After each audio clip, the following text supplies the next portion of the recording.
La Segunda Guerra Mundial. Eventos, personajes, tecnología. Le doy la bienvenida a nuestro episodio del día de hoy. Episodio 150. Si le parece que no hubo un holocausto, la historia bajo juicio, segunda parte.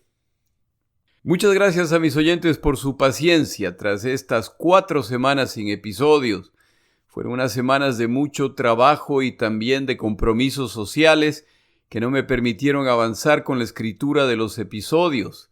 Para colmo, ya de regreso me dio COVID y por primera vez me dio el asuntito y no estuvo nada entretenido. Afortunadamente, aunque no pude grabar, sí pude avanzar con la lectura para temas adicionales, por lo que vamos bien. Tal como el año pasado, en diciembre planeo tomar algún tiempo libre, pero tenemos unas cuantas semanas para avanzar con episodios durante este mes y el siguiente antes de que yo tome esa pausa de fin de año. No quiero decirle cuántos episodios faltan, ya que usted ya lo sabe, pero sin duda estamos entrando a la recta final una vez que completamos el relato de los eventos en Europa en el año 1944. Empezamos nuestro episodio. En el episodio previo iniciamos el relato del juicio entre la autora estadounidense Lipstadt, autora de libros relacionados con el Holocausto, y el autor británico Irving, controversial historiador especializado en la Segunda Guerra Mundial, quien disputa los detalles del Holocausto o incluso la existencia de este evento. Este juicio es iniciado por el autor Irving, quien acusa a la autora Lipstadt de difamación. En el episodio previo explicaba algunas de las diferencias entre los sistemas jurídicos británico y estadounidense. La única que quiero mencionar nuevamente es que en Gran Bretaña, si la parte acusada de difamación no toma acciones para presentar su caso, entonces la difamación alegada por el acusador se considera confirmada. Pero este litigio va más allá de opiniones. A medida que avance el proceso, queda claro que este será un juicio muy oneroso y quien pierda podría terminar con una factura por servicios legales muy alta, además del impacto a su reputación como historiador, lo que sin duda impactará sus expectativas futuras de trabajo y sus ingresos. El perdedor, por lo tanto, pagará un alto precio. Este juicio se inicia el 11 de enero del año 2000 y la curiosidad se sigue incrementando claramente en Inglaterra, por lo que todo lo que ocurre se va publicando inmediatamente. El primer día del juicio es David Irving quien va al ataque, y lo hace con un video de la autora Deborah Lipstadt. Lo hace así ya que la estrategia delineada por el abogado que representa a la autora Lipstadt es que ella no tomará el podio. En otras palabras, ella no hará ningún tipo de declaración. Serán los abogados y los expertos quienes presenten el caso. En el video que muestra el autor Irving, un reportero pregunta a la autora Lipstadt qué opina de David Irving. Y ella responde: a Irving ningún historiador lo toma en serio. Lipstadt ve el video y por supuesto se arrepiente de haber utilizado esas palabras. Hubiera sido más apropiado decir algo así como: a las afirmaciones de Irving respecto al Holocausto, ningún historiador las toma seriamente y yo recomendaría que su evidencia se revise. Pero bueno, ya Lipstadt ha dicho lo que ha dicho.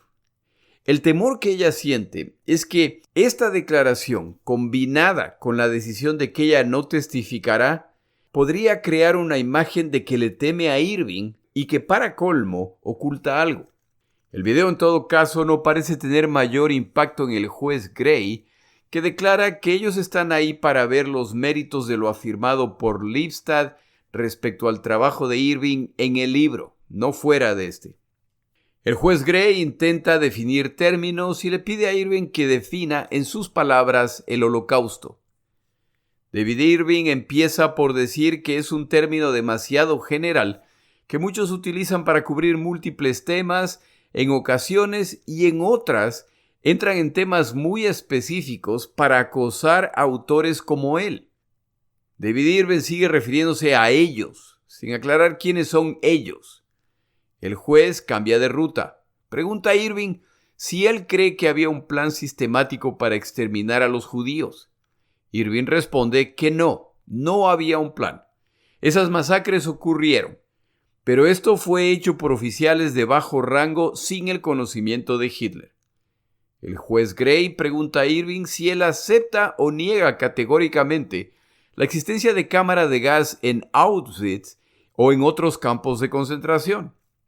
Irving, quien en el pasado ha afirmado categóricamente que no existían cámaras de gas, llamándolas leyendas de Hollywood, ahora afirma que había algún tipo de cámara de gas en el campo de concentración Birkenau.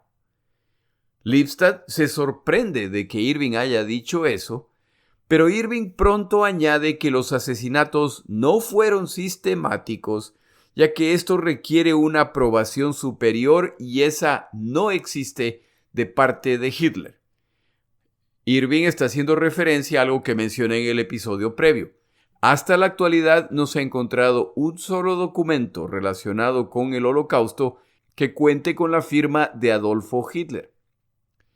Para sustentar su punto, David Irving toma una nota del diario de Himmler en que se refiere a Hitler como una fuerza negativa en sus esfuerzos y que Hitler intenta salvar a un tren de judíos.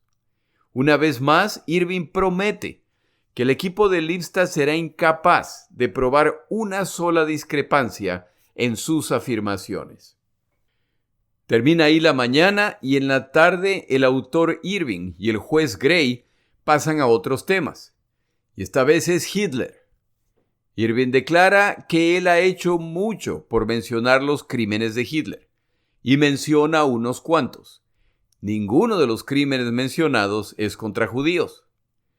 Menciona además lo positivo de Hitler. Básicamente que sacó al pueblo alemán de su estado postrado y sin orgullo. El juez Gray le pide que responda a la acusación presentada por el equipo de Lipstadt de que él, David Irving, culpa a los judíos de lo que les pasó. Irving responde con evasivas y al ser presionado por el juez pide que no se continúe esa línea de cuestionamiento ya que es un tema adicional y que de por sí él, David Irving, ya tiene mucho de qué defenderse. Respecto a su asociación con neonazis, Irving responde que lo han hecho culpable por asociación. En otras palabras, él podría haberse asociado con alguien que se ha asociado con alguien que se ha asociado con un antisemita, y ahora él es visto como un antisemita o neonazi. Irving se queja de las manifestaciones de odio que recibe periódicamente como resultado de sus libros respecto a la Segunda Guerra Mundial. Pero ahora viene el turno del abogado Rampton, el único autorizado en el equipo de Lipstadt para interrogar a David Irving.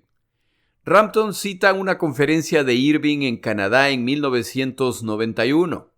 Irving afirma: hasta 1988, yo creía que hubo algo así como un holocausto y que habían muerto millones. Creí en las historias de las cámaras de gas. Pero entonces participé en el juicio de Ernst Zundel y conocí a gente que estaba al tanto de la verdadera historia y que podía probar que era una leyenda. Rampton pregunta a Irving cómo reconcilia este tipo de declaraciones con la acusación de que es un negacionista del Holocausto. Irving aclara que él no niega todo el evento. Niega lo relacionado con los campos de exterminio, las cámaras de gas. Pero masacres ocurrieron. Por supuesto, no menciona que, de acuerdo a su posición, Hitler no estaba al tanto. El abogado Rampton avanza sistemáticamente. Lipstadt se está poniendo impaciente. Siente que a Irving se le permite irse por las ramas. Reiteradamente responde con vaguedades para al final decir que él no es un experto en tal o cual tema y que por lo tanto su respuesta carecía de valor.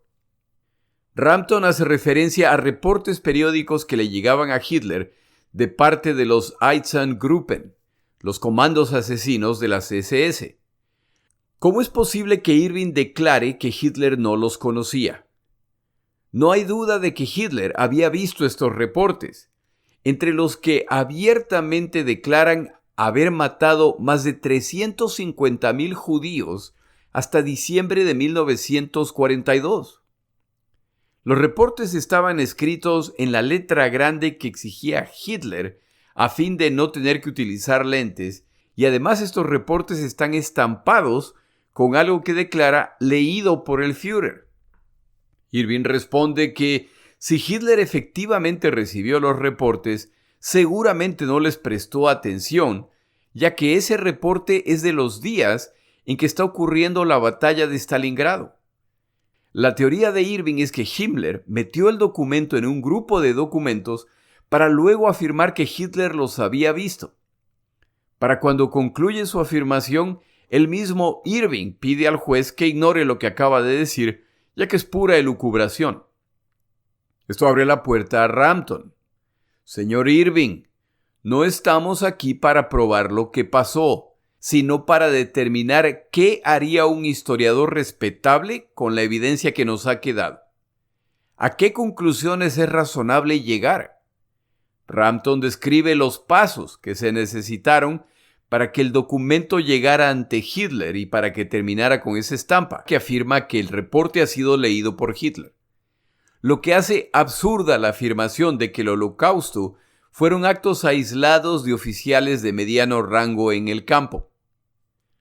Termina así la mañana. En la tarde, Rampton pasa a la afirmación de Irving de que no hay evidencia de que desde noviembre de 1941 Hitler se oponía a los asesinatos de judíos. Específicamente que Hitler había ordenado que no se liquidara a los judíos. Rampton afirma que la orden a la que hace referencia a Irving está reflejada en el diario de Himmler y que es esta cita la que Irving considera como prueba irrefutable de la posición de Hitler. Rampton aclara que la cita del diario de Himmler claramente habla de que no se liquide a los judíos embarcados en un tren. No es una orden general, se refiere a judíos en un tren particular. Rampton hace referencia al texto original en alemán del diario de Himmler, y esto confirma la afirmación de Rampton.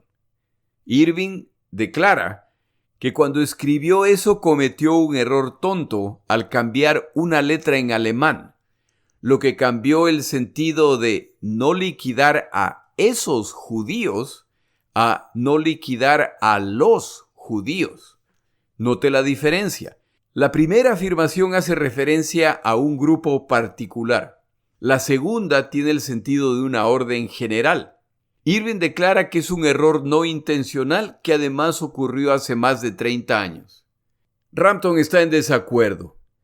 Un pasaje con implicaciones tan drásticas en la posición de Irving respecto al Holocausto, no es posible creer que no haya sido examinado con más detenimiento o releído muchas veces a través de los años, sobre todo si estaba en duda. Termina así el primer día del juicio. El segundo día, Irving dice que le gustaría presentar un documento que ayudará con la conversación del día previo. Es una carta de 1974 que Irving escribe a un historiador alemán en que hace referencia a la nota del diario de Himmler de la que acabamos de hablar. Irving está empezando su argumentación intentando utilizar esta carta cuando el juez Gray, quien está leyendo la misma carta que Irving ha provisto, lo interrumpe. Señor Irving, en esta carta usted deletrea Judentransport, la palabra en singular, lo que confirma que se refiere a un transporte individual, no a los transportes de judíos en general. Sin quererlo, Irving acaba de proveer evidencia concluyente de su puño y letra de que 3 años antes de escribir su libro La guerra de Hitler, ya estaba al tanto del supuesto error que es la base de su posición respecto a Hitler. Irving vacila por un instante, pero se recupera. Su error, dice él, no fue en deletreo, sino en el significado de la palabra, singular o plural. En todo caso, David Irving no se ha hecho un favor y el abogado Rampton no pierde la oportunidad. Señor Irving, parece que cuando usted sube al estrado bajo juramento, simplemente se dedica a inventar respuestas a medida que se le van ocurriendo. Rampton no abandona este punto y toma otro ejemplo de una palabra en que Irving se ha confundido, entre comillas, lo que cambia el significado de todo el texto. Esta vez se trata de una orden de Himmler. En este caso, el documento provisto por el mismo Irving, el cual fue escrito en una máquina de escribir que buena parte de los oyentes de este podcast nunca han visto, pero en la que otros fuimos torturados para aprender a mecanografiar. Rampton muestra el texto en cuestión. Recuerde que este es un documento escrito por Irving y provisto por él mismo. La palabra clave de la controversia está claramente cubierta con esa tinta blanca que utilizábamos para correcciones, para la que no se me viene el nombre. Si uno mira el papel desde el reverso, se puede ver la palabra original. El documento escrito por Irving en una máquina de escribir prehistórica muestra que Irving escribió la palabra correcta, pero luego la cubrió con esta tinta blanca y puso la palabra equivocada. Una vez más, David Irving ha entregado evidencia que muestra que estaba al tanto de su malinterpretación, entre comillas, antes de escribir su libro La guerra de Hitler. Y sin embargo, repitió la información incorrecta.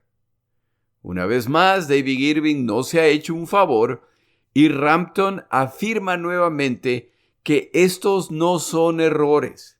Son intentos deliberados por alterar la evidencia histórica para presentar un Hitler magnánimo que busca salvar a los judíos. En este punto cambio el ritmo, ya que si sigo con este nivel de detalle me van a tener que apellidar Lipstadt, ya que estoy simplemente repitiendo el libro entero. Este libro, por lo demás, se lee como una novela y se lo recomiendo mucho. Se llama en inglés History Under Trial, de Deborah Lipstadt. La traducción sería algo así como La historia bajo juicio. Un par de mis oyentes mencionaron además que existe una película. Vi el corto de la película y no me gustó lo que hicieron durante ese pequeño corto, por lo tanto no la recomiendo. A lo mejor es muy buena. El pedacito que pude ver ahí muestra una cierta manipulación que no me gustó. Por lo tanto, no se la recomiendo. Como puede ver, empiezan a aparecer grietas en la posición de Irving. La más obvia es la incoherencia entre sus intentos de defender a Hitler, afirmando que no estaba al tanto del Holocausto o que intenta detener el Holocausto. Las dos opciones no pueden ser ciertas a la vez. Si no lo sabía, entonces no intentó detenerlo. Si intentó detenerlo, entonces lo sabía.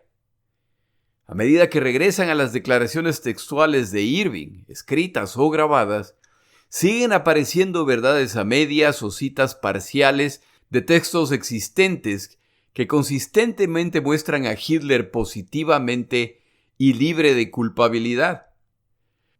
Aunque ya dije que cambiaría de ritmo, le doy un ejemplo tomado del libro también.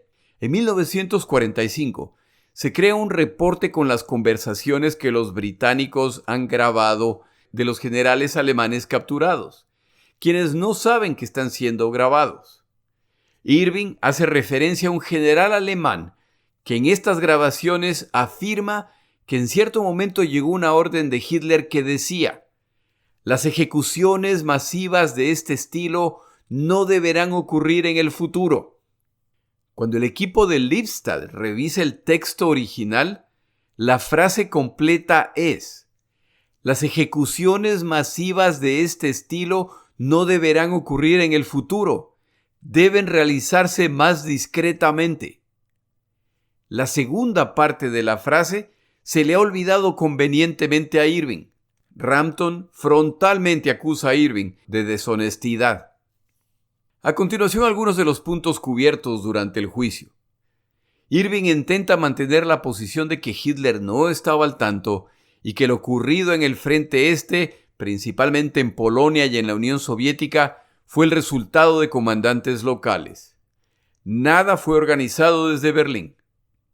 Rampton busca explicación de parte de Irving respecto a las comunicaciones entre Himmler y Heydrich, las cabezas de las SS, reportando el progreso y el número de muertos.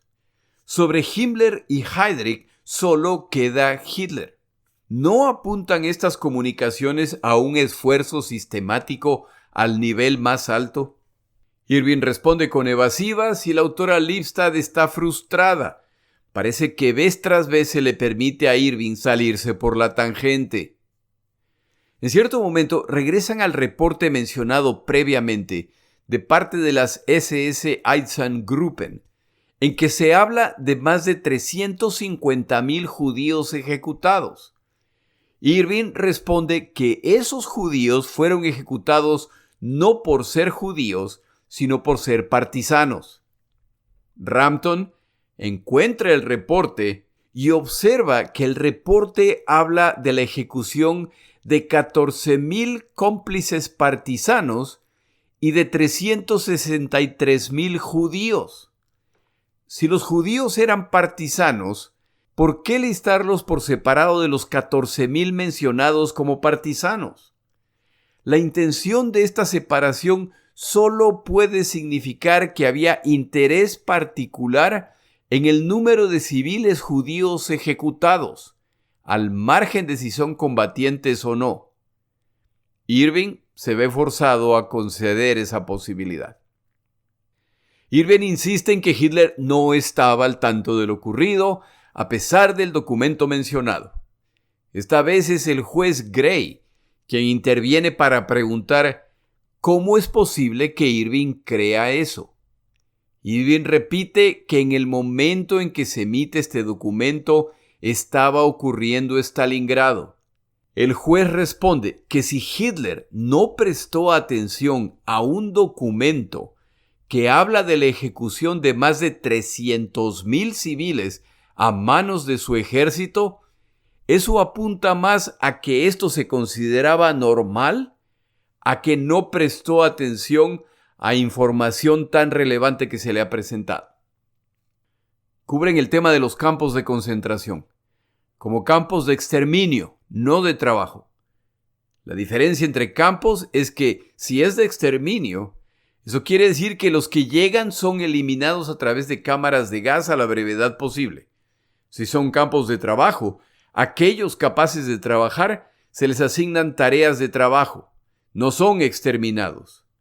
Lo que tampoco quiere decir que necesariamente van a sobrevivir, sino que padecerán una muerte distinta. Irving intenta argumentar que fueron campos de trabajo, no de exterminio. En el examen cruzado, Irving opta por afirmar que no es un historiador especializado en el Holocausto, y esto lo aprovecha Rampton para preguntarle que entonces ¿por qué no se calla la boca respecto a este tema? Son sus declaraciones las que han resultado en este juicio.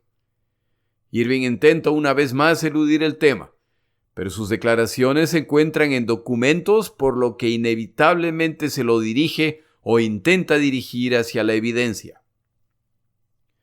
Durante el juicio, David Irving contacta a historiadores y otros profesionales para que testifiquen a su favor.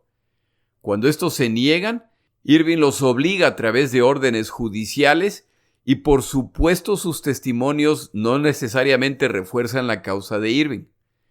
Uno de ellos es John Keegan, respetado historiador británico especializado en la Segunda Guerra Mundial.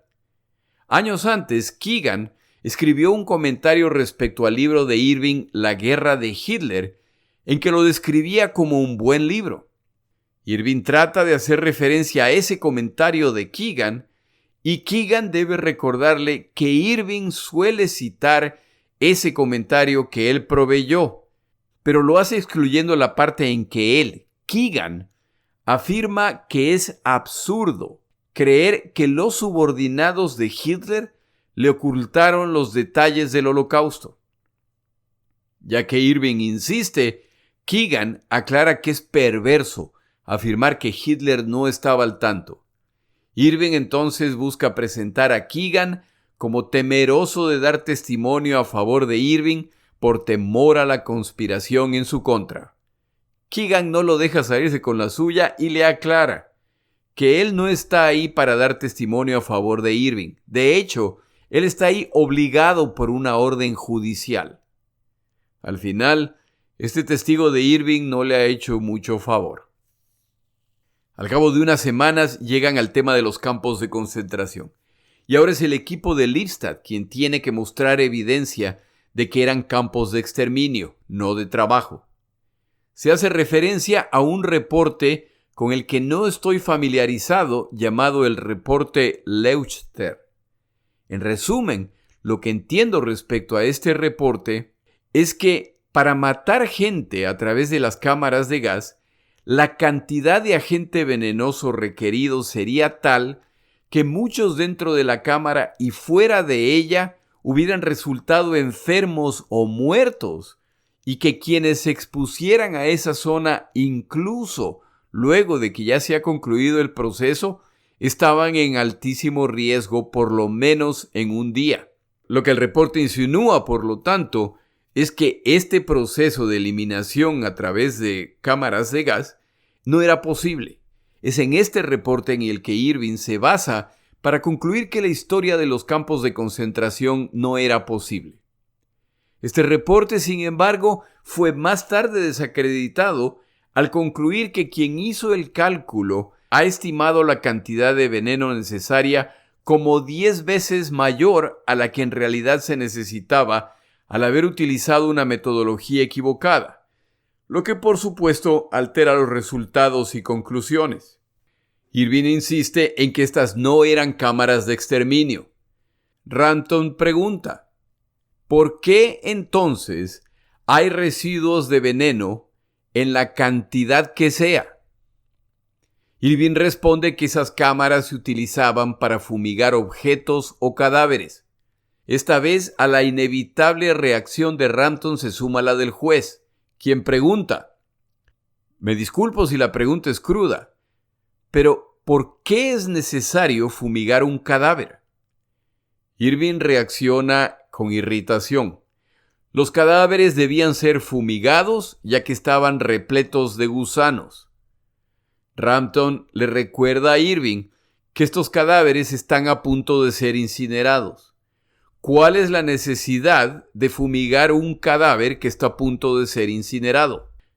Rampton se pregunta además por qué existía un agujero con una mira de vidrio reforzado y una reja de protección en el interior de la cámara. Esta mira permitía ver desde el exterior lo que ocurría dentro de la cámara. Los cadáveres o el equipaje no van a intentar romper el vidrio. ¿Por qué la reja de protección dentro de la cámara? Irving elucubra que a lo mejor estas cámaras se utilizaban también como refugio antiaéreo, lo que en realidad no responde a la pregunta. El equipo de Lipstadt llama al estrado a un experto en Auschwitz, quien utilizando evidencia proveniente de diarios, documentos y planos alemanes, además de evidencia física, cartas de los administradores del campo, documentos de envíos y otros documentos adicionales, prepara una explicación del propósito de este campo. Este testigo se llama Robert Jahn. El primero en interrogarlo es Irving, quien en pocas palabras busca mostrar falta de objetividad en Jahn, al ser Jahn judío. Intenta hacerlo a través de preguntas respecto a por qué le interesa el tema de Auschwitz. Al hacerlo, Irving mira al juez Gray y pide disculpas, ya que algunas de sus preguntas parecerán irrespetuosas, pero tienen como fin alistar una trampa que no tardará en atrapar al interrogado. Irving empieza haciendo referencia a la visita de Himmler a Auschwitz en julio de 1942. Jahn, que está al tanto de la visita, comenta que tras la visita se acuerda la ampliación de la capacidad de incineración. Jahn añade que el proceso de exterminio estaba por incrementarse. Irving dice a Jahn que su siniestra interpretación tenía en realidad una explicación mucho más benigna. Se había desatado una epidemia de tifoidea en el campamento y los administradores decidieron ampliar la capacidad crematoria para evitar que la epidemia se expanda. Jan responde que esa interpretación es absurda. Si el incremento de capacidad planeado permitiría incinerar 120,000 cadáveres por mes, Auschwitz tenía una capacidad para 150,000. Es decir, que de acuerdo a la lógica de que la ampliación es debido a la epidemia, quiere decir que se esperaba que la mayor parte de los 150,000 habitantes de Auschwitz moriría en poco más de un mes. Y para recuperar esa población, habría que traer 120,000 internos más. De acuerdo al escenario escrito por Irving, se está hablando de una epidemia inconcebible, que además se solucionaría a sí mismo en apenas un mes, ya que la población total de Auschwitz, de acuerdo a ese escenario, va a morir en un poco más de un mes. Si ese era el caso, entonces, ¿por qué realizar una ampliación? Irving cambia de dirección y apunta a la foto aérea de Auschwitz y pregunta a Jan. Se estima que se necesitan 30 kilogramos de combustible para quemar un cadáver. Por favor, muéstreme dónde en este campo se puede almacenar los contenedores para quemar 120,000 cadáveres por mes. Jan hace referencia a un reporte presentado por un ingeniero alemán que afirmaba que la forma de optimizar el combustible era que los crematorios operaran indefinidamente, ya que buena parte de la energía se utiliza para alcanzar la temperatura requerida, pero si los hornos utilizados siempre se mantienen encendidos, entonces el combustible requerido para continuar el proceso disminuye considerablemente. Irving entonces se acerca y enfrenta a Jan y le dice: ¿Me está diciendo usted que el combustible que puede contener esta botella, se refiere a la botella de Coca-Cola que tiene en su mano, es suficiente para incinerar un cadáver? Jan responde: no lo digo yo, lo dice el estudio del ingeniero alemán enviado para ese fin. En cierto momento del juicio, el autor Irving cuestiona las afirmaciones de sobrevivientes de los campos de concentración y sus relatos respecto a lo ocurrido. En otro cuestiona las instalaciones, los edificios, y si esto muestra evidencia de que estos eran campos de exterminio. El experto Jan responde, pero la sesión del día termina con la afirmación de Irving de que la evidencia de la defensa ha sido expuesta y que la historia de las cámaras de gas son ficción. Esto cierra ese día del proceso y esto es lo que publica la prensa británica en la mañana. A la mañana siguiente, Irving anuncia que la trampa ha hecho su tarea, en referencia a su convicción de que la historia de cámaras de gas ha sido puesta en evidencia.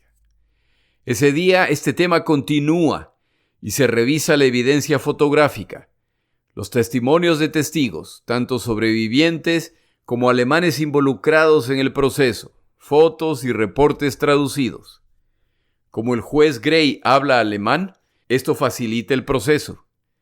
Parte de la discusión de ese día son cálculos para determinar si es físicamente posible que el número de muertos e incinerados hayan sido procesados por la infraestructura existente.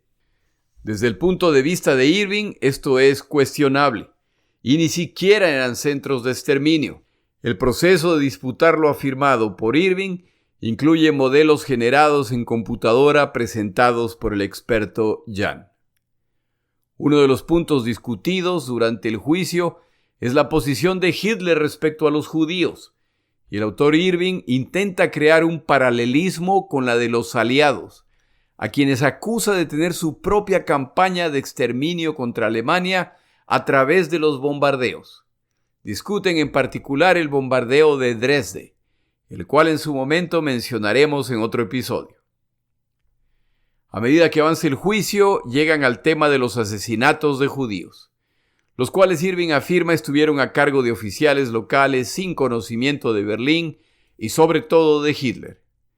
El equipo de Lippstadt cita al profesor Christopher Browning, estadounidense y especializado en el estudio de estas ejecuciones masivas. Browning afirma que esas ejecuciones fueron coordinadas y de hecho solicitadas desde Berlín. Esto lo demuestran los detallados reportes creados por estos escuadrones de la muerte, los cuales eran enviados a Berlín, donde se hacían múltiples copias, que eran enviadas a oficiales gubernamentales, a industriales, incluso oficiales de naciones aliadas a Alemania. Estos reportes detallaban el número de muertos, incluyendo detalles como sexo y edad. ¿Por qué producir reportes con esos detalles si no eran requeridos? Irving intenta presentar la muerte de judíos en el territorio soviético como resultado de su involucramiento en actividades partisanas. No murieron por ser judíos. Murieron como resultado de su resistencia a Alemania como fuerzas irregulares. El problema es que esos reportes identifican distintos grupos de individuos y hay una cifra de muertos identificada como partisanos y otra separada identificada como judíos. Si son todos lo mismo, ¿por qué identificarlos por separado? ¿Es aceptable creer que había interés en determinar particularmente cuántos judíos habían sido ejecutados? El juicio continúa bajo estas líneas generales. Irving intenta justificar su visión de la Segunda Guerra Mundial, de Hitler, de la conducta aliada, la cual considera tanto o más criminal que la alemana, del Holocausto y sus verdaderas dimensiones y de quién estaba al tanto. Irving tiene que concentrarse en estos temas ya que él lleva décadas defendiendo sus posiciones al respecto. Si quiere probar que las afirmaciones de Lipstadt respecto a él fueron difamatorias, entonces debe probar que lo afirmado por él es cierto. El equipo de Lipstadt, por supuesto, tiene la tarea opuesta.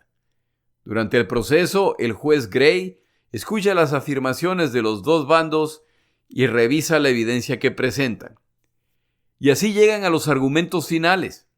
La evidencia que los dos bandos deseaban presentar ya ha sido presentada. Solo les queda presentar sus posiciones finales en espera de la sentencia del juez Gray. El primero en hablar es el abogado Rampton, quien representa a la autora estadounidense Lipstadt. Afirma que durante este juicio se han presentado alrededor de 30 ejemplos de manipulación histórica de parte del autor británico Irving. Estos, afirma Rampton, no pueden ser accidentes, ya que todos estos errores apuntan en la misma dirección: exculpar a Hitler y negar la existencia del Holocausto. Rampton provee 2 ejemplos en que el error, entre comillas, de Irving es muy claro y tuvo que retractarse por lo afirmado, dado el peso de la evidencia en su contra. Pasa luego a hablar de las afirmaciones de Irving respecto a las cámaras de gas. Nuevamente ataca a Irving por haber iniciado el juicio con una posición radical de la cual ha tenido, si no que retractarse, al menos conceder que la evidencia sugiere que fueron cámaras de exterminio. Hace referencia a la afirmación de Irving de que no eran cámaras de gas, eran cámaras para fumigar objetos y cadáveres. Si ese es el caso, ¿por qué incluir un mecanismo que permite ver desde afuera lo que está ocurriendo adentro? ¿Por qué proteger ese mecanismo con una rejilla desde adentro? ¿Qué objeto inanimado hubiera intentado romper el vidrio desde adentro? La afirmación adicional de Irving de que estas no eran cámaras de gas sino refugios antiaéreos es también absurda. Las barracas de las SS se encontraban a más de 2 kilómetros de distancia. La idea de que debían recorrer esa distancia en caso de bombardeo es ridícula. Rampton cierra con la crítica a la posición de Irving de que no había suficiente combustible para incinerar tantos cuerpos. La evidencia muestra lo contrario. Rampton concluye que Irving es un extremista de derecha, un racista y sobre todo un furioso antisemita. Sus afirmaciones y conclusiones son música para los oídos de extremistas de derecha. Rampton hace una afirmación final. ¿En qué medida es el antisemitismo de Irving la causa de su defensa de Hitler o viceversa? Es irrelevante. Pero son estas las que han llevado a Irving a prostituir su reputación como historiador en nombre de intentar rehabilitar la imagen de Hitler y de comunicar su virulenta propaganda antisemita. El siguiente en hablar es el juez Gray, quien tiene preguntas adicionales para Rampton. Afirma que hay aproximadamente 25 situaciones durante este juicio en que el equipo de Lipstadt ha acusado a Irving de distorsionar la evidencia histórica. La pregunta es si el equipo de Lipstadt cree que Irving deliberadamente altera la evidencia. Rampton responde que Irving es selectivo respecto a la evidencia, acepta la que considera que confirma su opinión y sistemáticamente ignora la que no. Esta búsqueda de confirmación de las conclusiones a las que Irving ya había llegado lo descalifica como historiador serio en busca de la realidad histórica. Viene ahora el turno de Irving. Este juicio respecto a mi reputación como ser humano y como historiador íntegro. Penguin, la editorial que publicó el libro de Lipstadt, ha intentado eliminarme como historiador. Este juicio respecto a la libertad de expresión. Si yo pierdo, los historiadores temerán hacerse preguntas complicadas respecto al Holocausto. Afirma que él no ha falsificado fuentes de información. Sus conclusiones podrán no ser las más probables, pero nunca fueron emitidas con perversidad. Las acusaciones en su contra de que deliberadamente manipuló la evidencia es despreciable. En el peor de los casos, cometió errores inocentes como resultado de los múltiples borradores de sus libros. Irving luego pasa a hablar de la conspiración internacional en su contra. Describe los esfuerzos por destruirlo, en muchos casos utilizando sus propias afirmaciones, las cuales son el resultado de 30 años de viajes internacionales. Se busca declaraciones aisladas para cuestionar su honestidad como historiador. Pasa luego a referirse a Auschwitz, el campo de concentración en Polonia. Afirma que Auschwitz, tal como el Holocausto, se ha transformado en una industria, en un gran y desagradable negocio.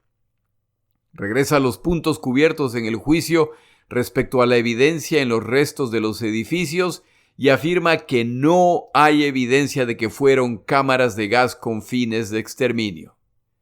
En este punto el juez Gray lo detiene y le aclara que al menos una de las afirmaciones que acaba de hacer distorsiona lo que el testigo que habló al respecto dijo. Rampton se pone de pie y enojado acusa a Irving de distorsionar las declaraciones de su testigo. Irving, como resultado de la interrupción de Rampton, pregunta si puede continuar, preferiblemente con menos interrupciones. Irving cierra su declaración afirmando que las acusaciones en su contra respecto a ser un extremista de derecha o un antisemita son injustas.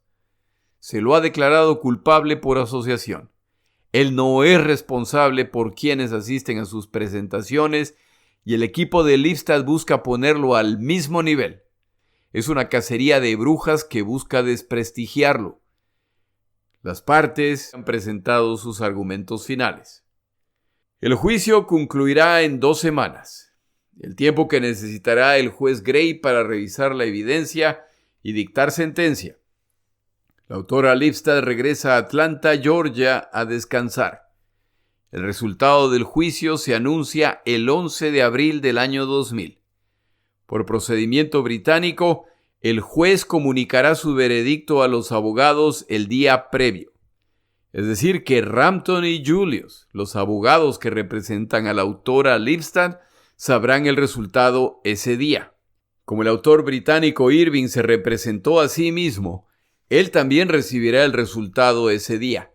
La última en enterarse, por lo tanto, será la autora Lipstadt, que se trepa a las paredes de la frustración de ser la última en enterarse, y sus abogados le confirman que no pueden decir nada hasta 1 hora antes de que el juez Gray lea la decisión. Lipstadt sugiere una conversación respecto al clima. ¿Cómo se ve el clima para mañana? Si la respuesta es soleado y muy placentero, Eso quiere decir buenas noticias. Si la respuesta es nublado y con posibilidades de tormenta, entonces las noticias del día siguiente no son buenas. Los abogados encuentran la sugerencia graciosa, pero confirman que no pueden hacer eso. El día y la hora se acercan y Lipstadt se pone en camino hacia Londres para estar presente cuando se lea el veredicto. El anonimato ya no es posible y la prensa inglesa la está esperando y quieren algún tipo de declaración. Lipstadt ya está autorizada a hablar, pero por supuesto tiene que ser muy cauta. Llega el día del veredicto y en la mañana Lipstadt se prepara. Busca hacer ejercicio, caminar, estar en movimiento. El personal del hotel le desea suerte. A la distancia algunos cruzan los dedos. Finalmente se pone en camino en un taxi con la esperanza de llegar a tiempo. Es decir, ni muy temprano ni muy tarde. Lo que resulta un poco complicado con el tráfico de Londres. Al final va a llegar tarde, por lo que no resiste más y llama a sus abogados. Bueno, son las 9:30 de la mañana. ¿Qué pasó? La respuesta que recibe es: ganamos y a lo grande. El taxista por poco se estrella al escuchar el repentino grito de su pasajera. El juez ha estado de acuerdo en todos los puntos presentados por el equipo de Lipstadt, excepto en uno. Lipstadt se frustra. ¿Cómo es posible que no hubiera acuerdo en ese punto? Su abogado la calma. Eso no hace ninguna diferencia. Espera que escuches todo lo que el juez Gray tiene que decir. Finalmente, Lipstadt llega a la oficina de los abogados. Tras las celebraciones iniciales, se dirigen a la corte, donde los espera el juez Gray. Tras las formalidades iniciales, el juez Gray lee su veredicto. Empieza por describir a Irving como un historiador militar y como un individuo inteligente y capaz. De ahí para adelante el tono cambia y el juez Gray afirma que las críticas presentadas por Lipstadt contra Irving resultaron casi invariablemente acertadas y que Irving claramente manipuló lo que afirmaba la evidencia objetiva. Al describir el trabajo de Irving respecto al Holocausto, el juez Gray utiliza palabras como perversión, injustificado, travesti, irreal. En otras palabras, un veredicto devastador contra el trabajo de Irving sin dejar mayor espacio para interpretaciones. El juez Gray procede a leer todos los puntos que fueron presentados durante el juicio y da su veredicto en cada uno de ellos. La autora Lipstadt describe la lectura del juez Gray como alguien que está leyendo el listado de la compra, es decir, sin ninguna emoción. En algunos puntos, Gray frontalmente declara que Irving intencionalmente revolvió los eventos en un intento de presentar a Hitler bajo una luz benigna. Critica algunas de las fuentes citadas por Irving al ser de convencidos miembros del partido nazi, lo que debió resultar en examinar esas afirmaciones más detalladamente. Acusa a Irving de pervertir las declaraciones del general alemán grabado en secreto, escogiendo excluir las partes de sus afirmaciones que cambiaba completamente el sentido del punto defendido por Irving. Respecto a la afirmación de que Hitler no estaba al tanto de las masacres en el este de Europa, el juez Gray declara que esta convicción borda en lo increíble e inaceptable. La evidencia del propósito de las cámaras de gas para el juez Gray es incuestionable y afirma que le impresionó la consistencia de evidencia y los relatos de testigos. Gray declara literalmente: ningún historiador objetivo con una mente abierta y balanceada tendría serias dudas para afirmar que las cámaras de gas de Auschwitz fueron utilizadas para el exterminio masivo de judíos. Gray afirma que sin la menor controversia se puede afirmar que David Irving es un negacionista del Holocausto. Irving, sin tener el menor problema, durante el juicio ha cruzado la línea entre la crítica legítima y la vilificación de los judíos y su raza. Respecto a la afirmación de Irving de que lo que él ha cometido son errores históricos inadvertidos, Gray no se muestra particularmente amable. El tratamiento de Irving respecto a la evidencia histórica es tan perverso y grande que es imposible aceptar que estos errores se le escaparon. Sus errores son más consistentes con la decisión voluntaria de distorsionar y manipular evidencia a fin de alcanzar sus conclusiones preconcebidas. Esto resulta en una manipulación de la evidencia para alinearla a sus convicciones políticas. Tras 2 horas presentando su veredicto, el juez Gray simplemente concluye. La única conclusión razonable es que el veredicto es a favor de la acusada. Esta historia no termina ahí, pero es ahí donde yo la abandono. La prensa reacciona frente a un veredicto tan claro. Asimismo, los sobrevivientes del Holocausto. Algunos historiadores británicos, incluyendo el autor Keegan, consideran lo ocurrido peligroso. ¿Qué pasará a otros historiadores que presenten teorías controversiales que no se alinean con la narrativa aceptada? Quienes tienen esta preocupación ignoran la realidad básica. No fue Lipstadt quien arrastró a Irving a una corte. Fue Irving quien arrastró a Lipstadt a una corte a fin de callarla. La libertad de expresión no ha sido atacada, ha sido defendida. Irving apelará el veredicto y lo hace basado, de acuerdo a su declaración, en nueva información que dice poseer. Lipstadt se frustra al haber creído que todo esto había terminado. Pero a los pocos días de la apelación, Irving repentinamente retira los documentos principales, los cuales eran el fundamento de su apelación. La apelación ocurre de acuerdo a lo planeado y no dura nada al carecer Irving de nueva información. Que no se le olvide que este es un juicio del año 2000. Han pasado 23 años desde entonces.